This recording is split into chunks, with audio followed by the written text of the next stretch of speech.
Today we're going to be exploring some minimum spanning tree algorithms. So a minimum spanning tree is a subset of an undirected weighted graph. This tree will have minimum edge cost while still visiting every node in the original graph. And if the edge weights of our graph are all unique, then a single unique minimum spanning tree will exist for that graph. So the three algorithms that we're going to be looking at are Baruch-Fuzz, Kruskal's, and the inverse Ackermann algorithm for finding minimum spanning trees. So starting off, we're going to look at Barufka's algorithm, which was initially created by Otakar Barufka in 1926. This algorithm was first used to map where power lines should go in order to minimize distance of the electrical lines. This algorithm begins with an empty set of edges and utilizes a union find structure to determine if two components are connected or not. And if they are not, it connects them by adding the minimum edge between those two components. Moving on to Kruskal's algorithm, this was created by Joseph Kruskal in 1956. Kruskal's algorithm first sorts all edges in a graph and then builds a minimum spanning tree by iterating through the lowest edges first, and again utilizing a union find structure. If two components are connected by an edge that are not already connected, it will add this edge to the minimum spanning tree. And finally, the inverse Ackermann algorithm for finding a minimum spanning tree was created by Bernard Chazelle in 1999. This sets a slightly new complexity bound for finding minimum spanning trees.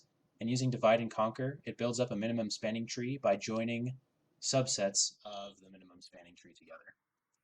Now we're going to look at how implementations of Barufka's and Kruskal's algorithm differ. In Barufka's, we'll first initialize the value to get to an unconnected component of the graph to a high value, and then iterate over the edges. When we find an edge that connects two nodes that were previously unconnected, we will remember that edge if that edge cost is less than the current cost to get to one of these nodes. When we are finished passing through every edge, we're going to add all of the remembered edges to the minimum spanning tree on the right. On the first pass, the components that are not connected are just the nodes, but on subsequent passes, the components are guaranteed to be subsets of the minimum spanning tree. For Kruskal's algorithm, we're going to iterate over the sorted edges, and if we come across an edge that connects two components that were previously unconnected, this edge is going to be added to the minimum spanning tree.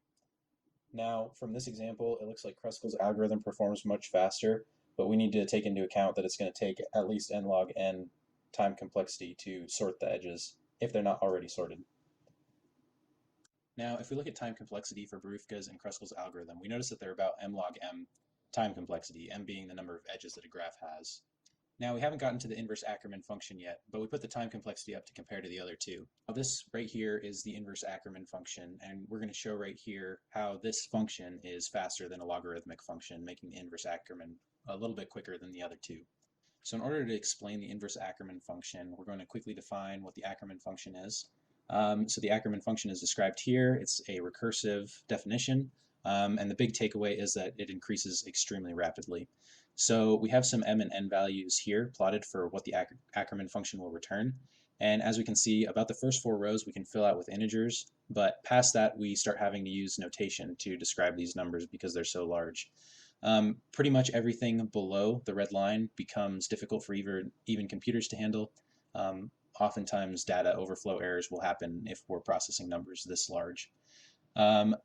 So what's beneficial about this is that the inverse Ackermann function will increase extremely slowly because the Ackermann function increases very rapidly.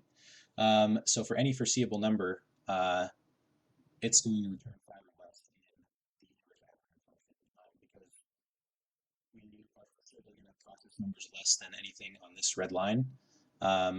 So our Ackermann function is going to return the n value, which is going to be foreseeably less than 5. So how does the inverse Ackermann function relate to finding minimum spanning trees? So Chazelle developed an algorithm that utilizes soft heaps, Baruch phases, similar to what we see in the Baruch algorithm for finding a minimum spanning tree, and recursion to break down graphs into smaller sets for a divide and conquer approach.